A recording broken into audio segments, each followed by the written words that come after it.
Ganpat film की कहानी की शुरुआत होती है 2080 से, जहां पर हमें दिखाया जाता है कि एक साइंटिस्ट की लापरवाही की वजह से एक ऐसा केमिकल रिलीज हो गया है जिसकी वजह से लोग अपने दिमाग से अपना कंट्रोल खो रहे हैं और एक दूसरे को मारने के लिए आतुर हैं। चारों तरफ लोगों की लाश पड़ी हुई है और हर तरफ लोग ज़ॉम्बी बने घूम रहे हैं और भारत के बड़े बड़े शहर खंडर बन चुके हैं, लेकिन इन शहरों में अभी लोग रह रहे हैं जो इस वायरस से अभी भी बचे हुए हैं। लेकिन अब इन्होंने अपनी जान बचाने के लिए जल्द ही कुछ नहीं किया तो ये भी एक ज़ॉम्बी के रूप में बदल जाएंगे। दूसरी तरफ हमें एक 16 साल के लड़के को दिखाया जाता है जो बचपन से ही इसी मारपीट में पैदा हुआ है और बचपन से इन्हीं लोगों को देखता आया है, लेकिन इस बच्चे के ऊपर इस वायरस का कोई असर नहीं हो रहा। इसके साथ खेलने वाले दोस्त काफी समय पहले ही इस वायरस की चपेट में आ चुके हैं, लेकिन पता नहीं अभी तक इस बच्चे को किसी भी वायरस का असर क्यों नहीं हो रहा। इसी तरह चलता रहता है और लगभग 8 साल और बीत जाते हैं। अभी भी चारों तरफ लाशों का ढेर लगा हुआ था, लेकिन अभी भी पृथ्वी पर ऐसे कुछ लोग बचे हुए थे जो इस वायरस की चपेट से बचे हुए थे और इनमें से ही एक था वही बच्चा। अब ये बच्चा भी बड़ा हो चुका है। इस बच्चे का नाम है गणपत और फिल्म में गणपत का रोल टाइगर श्रॉफ निभा रहे हैं। गणपत अपने लिए एक ऐसा शहर देख रहा है जहां पर उसकी तरह ही लोग रहते हों और जल्द से जल्द वो अपने शहर से जाना चाहता था, क्योंकि उसे कई साल हो गए थे इन्हीं लोगों के बीच में रहते, जिससे वो दुखी हो गया था और जल्द से जल्द अब लोगों को छोड़कर जाना चाहता था। गणपत इंटरनेट पर देख रहा होता है कि आज भी ऐसे लोग जिंदा हैं जो इस वायरस से बचे हुए हों और उसकी तरह भी अभी भी नॉर्मल जिंदगी जी रहे हों। तभी गणपत को पता चलता है कि एक ऐसी जगह है जहां पर सभी नॉर्मल लोग रह रहे हैं और इस वायरस के एंटीडोट के बनने का इंतजार कर रहे हैं। गणपत ऐसी जगह पर जाने के लिए तैयार होता है, लेकिन उस जगह जाना इतना भी आसान नहीं था, क्योंकि उस जगह तक पहुंचने के लिए गणपत को कई शहर पार करने पड़ते और हर शहर में अलग अलग ज़ॉम्बी थे जो उसके ऊपर हमला करने वाले थे। लेकिन गणपत भी पूरी तरह से तैयार था इन सभी ज़ॉम्बी का सामना करने के लिए। दूसरी तरफ हमें दिखाया जाता है कि जहां पर सभी नॉर्मल लोग रह रहे हैं पर वहां पर भी हालात खराब होते जा रहे हैं। चारों तरफ से ज़ॉम्बी से बचने के लिए एक अलग तरीके की दीवार बना रखी है, लेकिन अब वायरस इसके अंदर भी आता जा रहा है और जो लोग भी इस बाउंड्री से बाहर जाता है वो उस वायरस की चपेट में आ जाता है। लेकिन इन्हीं नॉर्मल लोगों में से ऐसे कई लोग हैं जिनके ऊपर ज़ॉम्बी के काटने के बाद भी कोई असर नहीं हो रहा। लेकिन अब अगर जल्द से जल्द इस वायरस का एंटीडोट नहीं बनाया गया तो दुनिया से मानव जाति का नामो निशान खत्म होना तय है। लेकिन अगर एंटीडोट बन भी जाता है तो इतनी बड़ी आबादी को जो ज़ॉम्बी बन चुकी है उसे एक एक करके इतना सारा एंटीडोट दे पाना नामुमकिन होगा। पर एंटीडोट उन लोगों को दिया जा सकता था जो अभी अभी ज़ॉम्बी बने हैं, और हो सके तो ऐसा कुछ वायरस तैयार करना होगा जिसे हवा में मिलाने के बाद वो खुद ही एक एंटीडोट के रूप में सभी ज़ॉम्बी के ऊपर असर करे। लेकिन अभी तक ऐसा एंटीडोट नहीं बन पाया है। लेकिन इसी जगह पर कुछ लोग हैं जो इस तरह का एंटीडोट बनाने की कोशिश कर रहे हैं और इन्हीं में से एक है डॉक्टर मनोहर।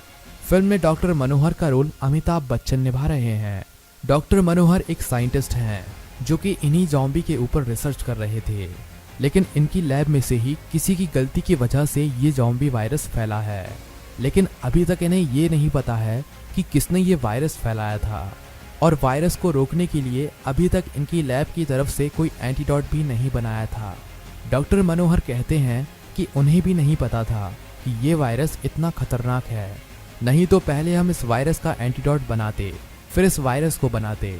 हमने ये वायरस दुश्मन की सेना के ऊपर हमला करने के लिए बनाया था, लेकिन हमें नहीं पता था कि ये वायरस हवा की वजह से भी फैलता है और ये वायरस पूरी दुनिया में फैल चुका है, जिसकी वजह से दुनिया के आधे से ज़्यादा लोग ज़ॉम्बी में बदल चुके हैं। लेकिन अब मुझे पता चल चुका है कि इस वायरस को कैसे खत्म किया जा सकता है। डॉक्टर मनोहर बताते हैं कि आज भी ऐसे कई लोग हैं जो वायरस के कांटेक्ट में भी आ चुके हैं, लेकिन इस वायरस का उन लोगों के ऊपर कोई असर नहीं हो रहा। इसका मतलब ये है कि उन लोगों के अंदर ऐसी एंटीवायरस शक्ति है जो इन्हें उस वायरस से बचा रही है। इसीलिए हमें ये रिसर्च करना होगा कि उन लोगों के अंदर ऐसी कौन सी एंटीवायरस शक्ति है जो उन लोगों को इस वायरस से बचा रही है। जिसके बाद हम उसी वायरस को बनाकर इस वायरस का एंटीडोट बना सकते हैं। दूसरी तरफ हमें गणपत को दिखाया जाता है, जो उस जगह पर जाने के लिए निकल पड़ता है जहां पर दुनिया में जॉम्बी के वायरस से बचे हुए लोग रह रहे थे। लेकिन रास्ते में उसे ऐसे कई जॉम्बी शहर पार करने पड़ते हैं जिनमें अलग अलग और काफी ताकतवर जॉम्बी रहते हैं। तभी रास्ते में गणपत की मुलाकात एक प्रीति नाम की लड़की से होती है। फिल्म में प्रीति का रोल कृति सेनन निभा रही हैं। गणपत कुछ जॉम्बी से लड़ रहा होता है, तभी वहां पर प्रीति आ जाती है और गणपत को उन जॉम्बी के बीच में से निकालकर उसे अपने घर पर ले जाती है। प्रीति गणपत को अपने घर पर ले जाने के बाद जॉम्बी से लड़ते वक्त उसको आई चोटों को ठीक करती है और उससे पूछती है कि तुम्हें जॉम्बी के काटने से वायरस का इम्पैक्ट क्यों नहीं होता। जिसके बाद गणपत बताता है कि मुझे इसका कारण नहीं पता है, लेकिन मैंने बचपन से ही इन जॉम्बीज का सामना किया है, इसीलिए मेरी बॉडी में इस वायरस से लड़ने के लिए एंटीवायरस बन गया है। जिसके बाद प्रीति बताती है कि तुम्हारे अंदर इस एंटीवायरस की छानबीन करके हम इस वायरस का एंटीडोट बना सकते हैं और इन सब के लिए हमें उसी जगह पर जाना होगा जहां पर दुनिया के बाकी लोग रह रहे हैं। और मुझे खबर मिली है कि वो भी इस वायरस का एंटीडोट बनाने में लगे हुए हैं। अगर हमें वहां तक पहुंचना है तो हमें इन जॉम्बीज का सामना करना पड़ेगा। कुछ देर प्रीति के घर पर रुकने के बाद अगले दिन गणपत और प्रीति एक साथ उस जगह के लिए निकल जाते हैं जहां पर बाकी के नॉर्मल लोग रह रहे थे। तभी इनको रास्ते में कुछ जॉम्बीज और मिलते हैं जो इन पर हमला कर देते हैं, लेकिन गणपत उन सभी जॉम्बीज को मार देता है। तभी गणपत के पीछे एक जॉम्बी उसके ऊपर हमला करने आता है, लेकिन प्रीति पीछे से उस जॉम्बी को गोली मारकर वहां से गणपत के साथ आगे बढ़ जाती है। थोड़ा आगे जाने के बाद इन्हें ऐसे कुछ लोग और मिल जाते हैं जो उसी जगह को ढूंढ रहे हैं जहां पर दुनिया के सभी नॉर्मल इंसान अभी भी रह रहे हैं। कुछ और शहर पार करने के बाद ये सभी लोग उसी जगह पर पहुंच जाते हैं जहां पर बाकी के लोग रहते हैं, लेकिन उन्हें इस सेंटर के अंदर जाने नहीं दिया जाता। पहले सेंटर के अंदर से एक साइंटिस्ट निकल कर आता है और इनका एक एक सैंपल लेकर जाता है, जिससे वो ये पता लगा सके कि इन लोगों पर वायरस का अभी तक इम्पैक्ट क्यों नहीं हुआ है। थोड़ी देर के बाद वो साइंटिस्ट वापस बाहर आता है और इन सबको वापस अंदर लेकर जाता है। अंदर जाने के बाद प्रीति साइंटिस्ट को बताती है कि गणपत की बॉडी में ऐसा एंटीवायरस है जिनसे इन जॉम्बीज को खत्म किया जा सकता है।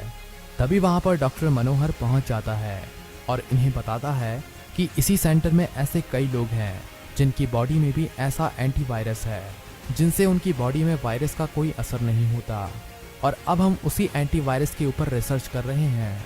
अगर हम उस एंटीवायरस से ज़ॉम्बी के इस वायरस को खत्म कर पाते हैं तो हम एक बार फिर से मानवता को बचा पाएंगे।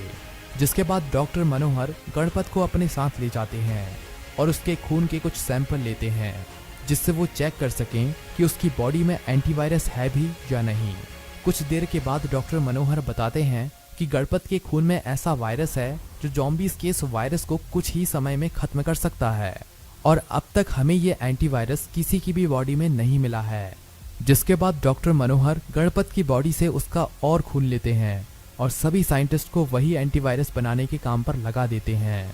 दूसरी तरफ हम देखते हैं कि सभी ज़ॉम्बी मिलकर इसी सेंटर पर हमला कर देते हैं और गणपत कहता है कि हमें इन ज़ॉम्बीज के पास जाकर इन्हें वहीं पर रोकना चाहिए, नहीं तो अगर ये सेंटर के अंदर घुस आए तो एंटीवायरस कभी नहीं बन पाएगा और हम भी मारे जाएंगे। इसके बाद गणपत कुछ लोगों के साथ सेंटर से बाहर जाता है और कई ज़ॉम्बीज को मार देता है, और ज़ॉम्बीज के बीच में एक ऐसा केमिकल फेंक आता है जिनसे वह कुछ समय के लिए बेहोश हो जाते हैं। दूसरी तरफ डॉक्टर मनोहर ऐसा वायरस बनाने में लगे हुए थे जिनसे ज़ॉम्बीज को ठीक किया जा सके। कुछ ही देर में डॉक्टर मनोहर ऐसा एंटीवायरस बना देते हैं जिनसे ज़ॉम्बीज ठीक हो सकते थे, लेकिन अब मुश्किल ये थी कि इतने सारे ज़ॉम्बीज तक ये एंटीवायरस कैसे पहुंचाया जाए। तभी गणपत कहता है कि आप इस एंटीवायरस को ऐसे केमिकल में मिला दीजिए जिससे इस एंटीवायरस को हवा में मिला दिया जा सके, जिससे हवा के जरिए ये एंटीवायरस ज़ॉम्बी के शरीर के अंदर जा सके और अंदर भी ऐसा एंटीवायरस बना सके जिससे वे ज़ॉम्बी वायरस से लड़ सकें। डॉक्टर मनोहर कहते हैं कि ऐसा वायरस बनाने के लिए हमें थोड़ा टाइम और लगेगा। गणपत कहता है कि आप जल्द से जल्द ये वायरस बनाइए और इस वायरस को फैलाने का काम मेरा होगा। इसके बाद गणपत एक ऐसी बंदूक बनाता है जिससे वायरस को दूर से ही हवा में चारों तरफ फैलाया जा सके। वायरस बन के तैयार हो जाता है। गणपत अब प्रीति और कुछ लोगों के साथ शहर के कई कोनों में जाता है और इस वायरस को हवा में मिला देता है। इसके बाद ज़ॉम्बीज के ऊपर इस एंटीवायरस का तुरंत असर देखने को मिलता है और इसी तरह गणपत कुछ ही दिनों में ये एंटीवायरस पूरे देश में फैला देता है और सभी ज़ॉम्बीज समय के बाद धीरे धीरे करके ठीक हो जाते हैं और इसी के साथ ये फिल्म यहीं पर खत्म हो जाती है।